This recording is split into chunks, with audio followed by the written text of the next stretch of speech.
Hello everybody, welcome to the show. Bass and Bonsai. Oh yeah, we're out on the water. Stay tuned. How to go hunting for the big bass. What's the best time of the day? You know the time. I'm going to tell you if you don't. So buckle up and hang on. Let's go catch a big giant bass.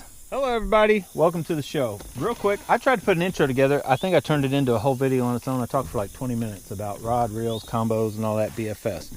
But what I'm doing today, I just want to come out here real quick and show you. Real quick.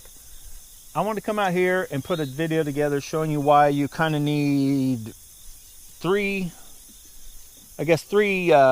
levels of rods for all your bait casting. Does that make sense? So say you're fairly new. Most of you guys, if you fish very long, you know what I'm saying. But nowadays, especially BFS fishing, if you're fishing BFS, lightweight stuff, you've come to that level. Because there used to be, you know, what's a kind of a do-all bait casting rod? We didn't throw very light stuff with bait casting gear, so you could kind of find a rod and reel combo where you threw pretty much everything you were used to throwing. You know, you threw down to say quarter probably. So from a quarter to say an ounce even. You could find a rod that covered your bass fishing like me. You know, I was fairly new at it. I threw half-ounce spinnerbaits. That's what I did. That's what I threw. I switched. I had Texas rig worm. I threw half-ounce spinnerbaits. They weren't hitting that. I threw the old Jean LaRue tomato red with now my weight would vary, but the worm itself weighed a little bit. And then I'd put, you know, quarter. I don't think I put half-ounce. I usually was maybe an eighth or quarter. Like I put pretty light. That was my finesse-y touch, kind of like I do shaky head now. But yeah, spinnerbaits, man's -1s, you know, it slowly like evolved. Nowadays you can't do that. You can't get by with one rod and reel. Now you can get close. The Teton 661, the Teton 662 will get you close. It's not the best though for the small, and it's definitely not the best for the big. It'll throw the whopper plopper, but you got to kind of lob it, and you got to yank, and you get into, you know, half-ounce jigs, chatterbaits all day. Like, it's not the best. So that's, I guess if there was a downside to BFS, it was that. Now there's all these baits that you know you can throw on bait casting gear. You cannot throw that on a rod and reel combo that will also throw a 2-ounce swim bait. You're not going to find that variation. So as we're out here fishing today, and I'm hoping I catch a fish, buckle up and hang on, because what I'm going to show you is that I think you only need 3. You could technically get by with 3 combos to cover majority of everything. Yeah, somebody will have something in there that says no, you can't. So what do you need? You need an ultralight or light setup that started out as an ultralight. What am I saying? A lot of these combos you can get off AliExpress have an ultralight and a light tip. The big trout lure killer is a perfect example. Lure Star, Lure Killer, whatever it is, big trout, that rod. It comes with 2 tips, ultralight, light. That would be perfect for these littler baits, whether it be the little, possibly a TRD. You know, it'll throw all that littlest stuff to the little streams and creeks, little ponds, all that stuff. This works fine. You need a 522 SUL, ultralight, whatever. That'll work. A perfect one that's out right now, Cast King Zephyr. This will work. All you need, that right there will cover them small baits, all the little stuff. It's got such a soft tip, but it is a still stout overall rod for the almost any of your cranks up to say a 1/4 ounce. It's covered. The smallest, the TRDs, I wouldn't have an issue throwing it, but when you come into shaky heads or jigs and stuff like that, ultralight and lights, they're not going to cut it. That's when you get into, you'll need 1 or 2 of these rods. One of the 2 of the similar type deals. And the Kings are pretty good about it. The Teton and the Conqueror, I don't know if you guys can make that out. This definitely has a softer tip. This is stiffer, but they're still not crazy heavy. They're both considered lights. I would call this a true, like, light bass taper, not a light like trout or small stream type taper. Those lights, like the ultralights, are way lighter. This is more like a what I consider a medium light. They even sold the 6'8" I broke it. Said medium light, but they're very close to the same. But you need one of these two, and either one will work. It just depends if, you know, or similar. You just need to fill a rod that's considered a light or medium light in a bass taper. There's several on the market. I'm going to be trying some out from AliExpress. But that'll cover all your mid-range stuff. Your basically, one of those two I just showed you will cover everything you need to cover on getting away from spinning gear, or you know, that you would conventionally throw in spinning gear, and the rods that are like for shaky head, for drop shots, all those finessey tapers and all that. That's the range, that mid-range. But then your big stuff, you still need your normal big stuff. You're going to need your normal. I start out, I don't really have any. I've had them before, but a medium rod, I don't really have place for it, since I have the medium lights and all that stuff. They'll cover all that. Then you need your medium heavies, what I consider anyway, for me, for throwing pretty much all of your bigger stuff. I like to throw all of my smaller stuff that I can get by with on my BFS stuff. But then you got, and everybody knows I love throwing chatterbaits. You can't throw a 1/2 ounce chatterbait that well. You can do it. You can't throw it that well like on the Kying, the 6'6" light version Kying Teton. I would be afraid I'll break, because I tried it on the 6'6" medium Conqueror and the 6'8" medium light Conqueror. I broke both those rods throwing a chatterbait. Should have thrown it, because I can throw it on the Teton 6'6" light. I've thrown the whopper plopper, I've thrown chatterbaits and all that. But in all honesty, to just easy on you, especially if you get on a good chatterbait bite and you're throwing them all day, like that right there,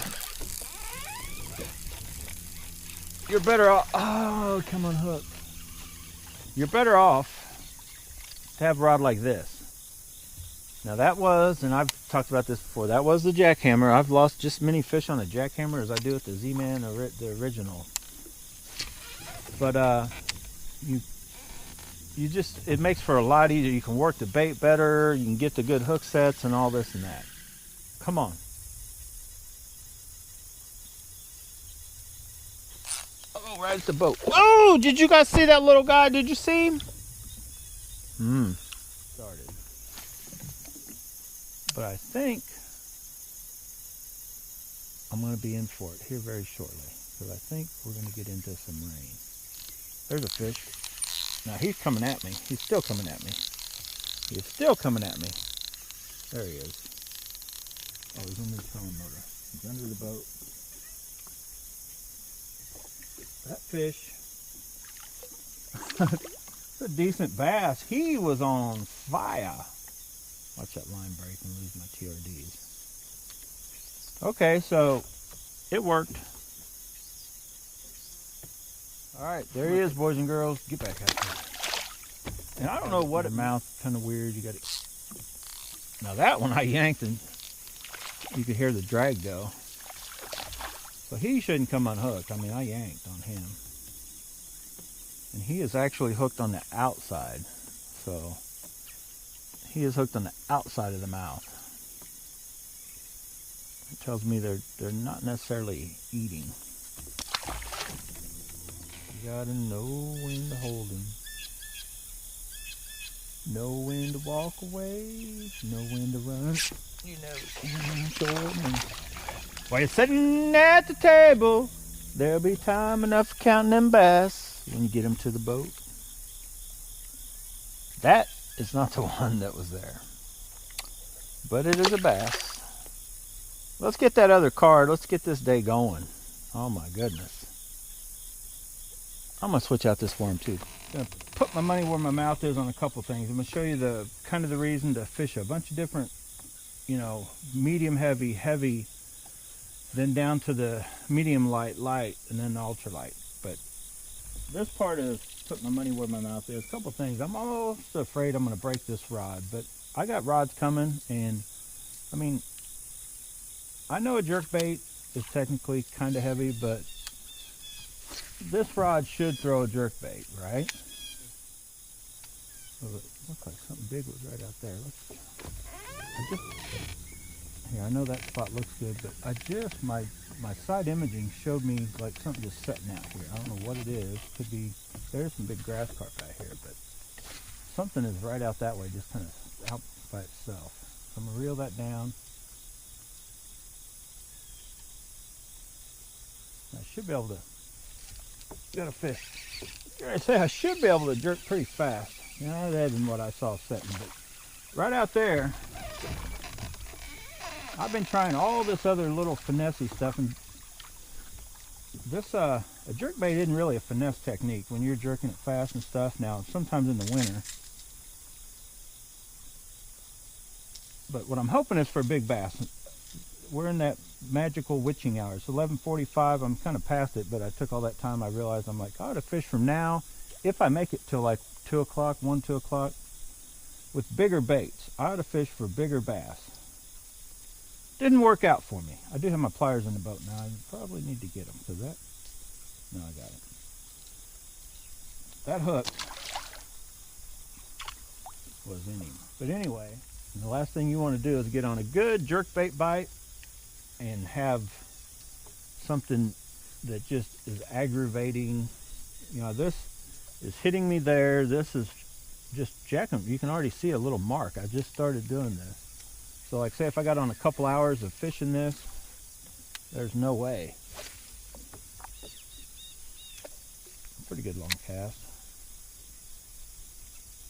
I don't know. I reel down and then I start. I don't want to pause quick. I just want to.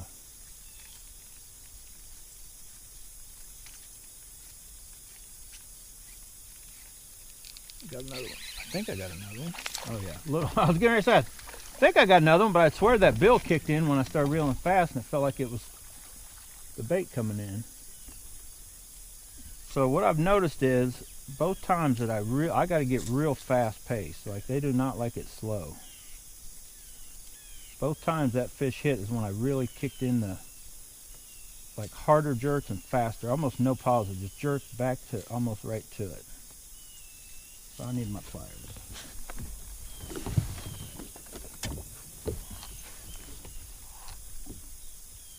When fishing in general, but dang sure when you're dealing with treble hooks, have pliers on the boat.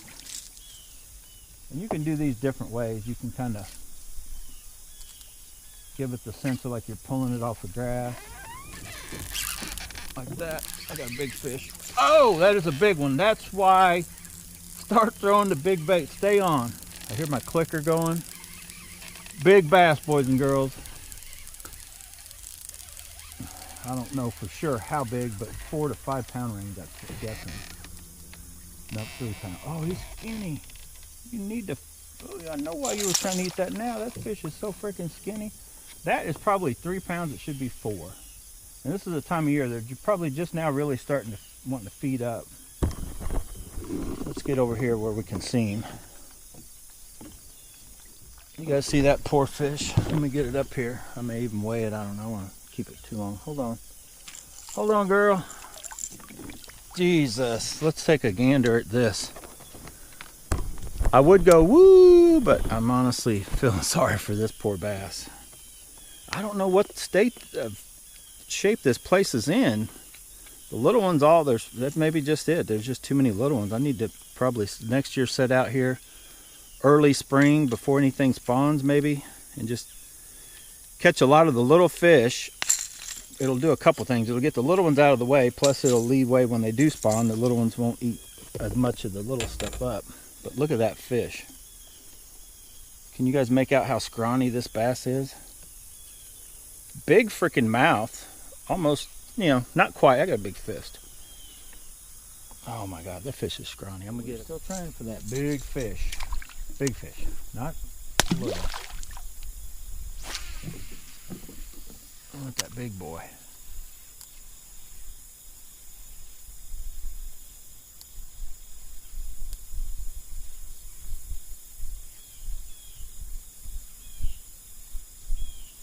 That one's a little deeper water here.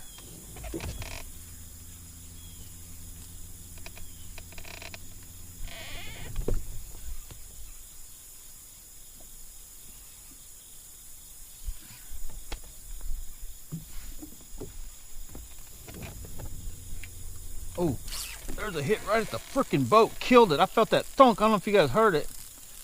That is a big fish too. Oh my God. Let me spin you guys around. I'm not moving him. That was right at the freaking boat. This bait, he's backing up. I can't. He is going as fast as me. When they're doing that, just keep. I'm gonna spin you guys around. So if he jumps, at least you'll see him. Here he comes. See that? He's coming out. Oh my God. This is a freaking big fish. I told you guys, I've talked about it. I was talking to Charles when he sees this part of the clip. I told you, didn't I, Charles? 12:30, 12:24. Came out here, I was like, we're going big fish hunting. I can't tell how big he is. I gotta see him. This is a medium heavy rod, boys and girls, and this drag is not BFS light. I can't get him up. That may be did I snag a carp? I felt the thunk. That's not a bass. Oh my God. That's not a bass. He's come all the way back. He's gonna circle back to where we were. Get up. That can't be a bass. If that's a bass, this is my personal best. Get up, get up. I can't quite get him to the surface. Oh, he's hooked weird. He is hooked funny. But no, that's a giant. It's not that big though for the size. I mean, it was fighting. I don't know if it's because I had him hooked at that angle and he could swim. Because a lot of times if you get them where their mouth is open, they actually can't, you know what I mean, bulldog down, but he was able to have that mouth shut and was just swimming away. You talk about a freaking pull. That fish was pulling hard. I think it's been caught before. Oh my God, that is not a big fish. I mean, it's a giant. Don't get me wrong. That is a woo! But that thing I would have swore was way bigger. Way bigger. Man, that little red-eye shad has done it. But this is what I told you. Charles, you for sure, if you're watching this video, we were just talking about this last weekend. And I think I told him, I don't know if I did or not. Look at that. Kind of what my plan was going to be. I'm like, if I'm out, and I think I talked about at the beginning of this video, if I'm out fishing from like 11 to 2, I want to try big, you know, I love BFS fishing, but I want to try for big fish. And that freaking red-eye shad, I'm almost positive, unless I would have done it this morning on a popper, I wouldn't have caught anything this big. Just wouldn't have got them excited enough to hit, you know, on the small BFS stuff. There's just certain times, certain baits, and I may be 100% wrong on that, but would you look at that giant? Let's get a weight. Okay, just pulled her out of the water, and they were off, -2. Okay, let's power back on. Okay, zeroed out. I'll go girl up. Don't you swim off. 3, is that right? 314, close to 4, 2 ounces from 4-pounder. But I would swear that fish fought like a 7 or 8 pounder. That was a crazy fight. You guys saw the rod. Of course, it's got good, healthy, eaten up. We're going to turn her loose, but man, that was awesome. This old girl may actually jump. This old girl was feisty. I'm going to call that, you know me, I'm going to call that a 4-pounder if she swims off. 314. That there, my friends, was a 4-pound bass all day long. You guys know you've been calling that one 5-pound. I know some of you. Charles been calling 6. Uh-oh, sun's starting to pop out. But that was awesome. So with that note, if I catch any more, I'm going to tag them on this video, but I'm going to do a little outro because as the sun pops out, I don't know if the storm's coming or not. May totally shut off what was going. But I also got a lot of other stuff I need to go do today, really. So I hope that worked for you guys. You understood what I was saying, and it proofs in the pudding kind of deal. I've caught them on from the little to the big, no matter what size. But keep in mind, one of the big reasons why I don't really go out and do a fishing session. I will occasionally, just go like one rod, one reel, and one bait, and get the feel of it, and that's a little different. Sometimes I'll do that like in mid out fishing. I'll just put something on and try it for an hour, even if it's not working, just to get a feel for it. But versatility, you want BFS, you want standard gear. When you go out, and this is the first day of doing it, I was just talking to Charles about it. I mean, I'd known about it before, and it's on the back of my mind, I watch that time, like fish usually gets tough I call it like, and it's usually, it'll change as summer into fall or whatever, because your daylight hours change, but there's a little window there, like from 11 to 2, a little 2 or 3 hour window, because they, you got your morning kind of bite, your afternoon bite, but in that little window, start throwing big baits. That's what I decided to do today, and it was 12:24, I think, when that big one hit. Caught another big one up there. Once I come over, I just decided, I was having fun catching my BFS. I decided I'm upsized. I'm going big stuff. Want to catch big bass. I'm not saying you can't catch them. You guys see me catching my BFS gear. But I think that's what I'm going to start doing. I go somewhere, me and Charles, we're, start out the morning. We love fishing BFS. It's the funnest way to catch a big bass. I'd love to caught that bass I just caught on any one of my BFS rods. Problem is, a lot of times they just ain't hitting that little stuff. You can trick them and hit them, but it's easier to trick them into hitting this kind of stuff. This is what that bass and that other scrawny one's about dead. They want to eat a bigger meal to just gulp it up, and they're feeding up right now, especially. So that's why. And that's why I'm going to start hitting them, or dedicating more time when I'm out on the water. And it could change a little bit, but you can almost sense like the time, because whatever bite you're usually on, even if there's kind of just a pattern, you're kind of on a bite, and then it kind of goes away. And then you may have to you change something and you may start catching them, but usually that's the time. It could be 10, 10:30, 11 to like 2, or it could be sooner than 2, but around 2, 3, or 4, that usually 2 or 3 hour window. And I've heard different people talk about it, and it's just, I guess it's all in the people that have turned in big bass. It's just way more often for them to be on during that time period. And I will tell you why that I think, because I agree, and I watched, do you guys watch Tactical Bassing? I watch them. And I believe it was Matt Allen that explained it the best, why he thinks. And I'm pretty sure that's why he thinks. He does catch a lot bigger bass than me, but he's from California, Florida, and Texas guys. You're going to catch bigger bass than me over here. Anyway, here's the theory behind that real quick. So those of you guys like, that doesn't make any sense. It's usually the hottest part of the day, especially in the heat of the summer and everything. But here's the theory, and they just get on a time pattern like that, because even if say it's cloudy and overcast, but you're just kind of accustomed to that time that normally that sun comes up. And here's how he explained it. Your bigger bass typically, because you can catch some, but usually they're on structure. Your bigger bass that are tied on they got a big piece of wood, or they found a dock and it's all theirs. That's a little different. But like out, even in ponds, they're typically out away from the bank and lower. So they're down. So when that sun comes up, and that sun is as high for that little window, there's a few, like what makes the bite better in the morning and afternoon, it's kind of the same thing that makes the big bass bite. There's shadows, and as those shadows change, there's a little window where there's almost no shadows. Everything, like the whole area you're fishing on is as, let's just use the word bright, as it's going to be for that day. There's that little few hours window to where that little shade line doesn't have much of an angle. It's almost straight up and down, and I feel it's like a witching hour. It's like the magic hour. Like you guys seen the Dragon movie with old what's his name in it, and he's all nutty.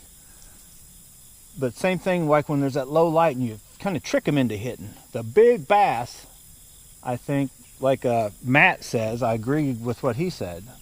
It's like that's when they start looking up. They know that's their best opportunity, and they, typically your big bass look up to eat. They're like down there and they're watching what's going on. They may be up here watching these fish like today go on here, or just on any given day. They may be down here on clear water, a clearer water, watching commotion going on. They may see fish going by, but it's like there's an opportunity there. They're paying more attention. If anything, they're just paying more attention because they can see better, and so they're looking out. It's just like you, if you were going to go out and look at something and you knew it got more light at this time to this time, that's when you go look at it. And that's, I don't know if I'm explaining what I'm talking about. And so the way he put it, you know, I don't remember what video it was in, makes perfect sense. It's like, yep, I bet you that's 100% why. So let's see if we can catch a bass as I get out of here. But anyway, stay tuned. We got a lot more coming. Big bass, little bass, BFS gear. I got a ton of, actually mainly rods. I'm going to be doing a lot of rod reviews this winter. And I may be doing stress tests on them, just different stuff to occupy my time over the winter when I can't fish. Because once it gets below 55 degrees, I lose feeling in my fingertips and it's game over. All right, guys, thanks for watching.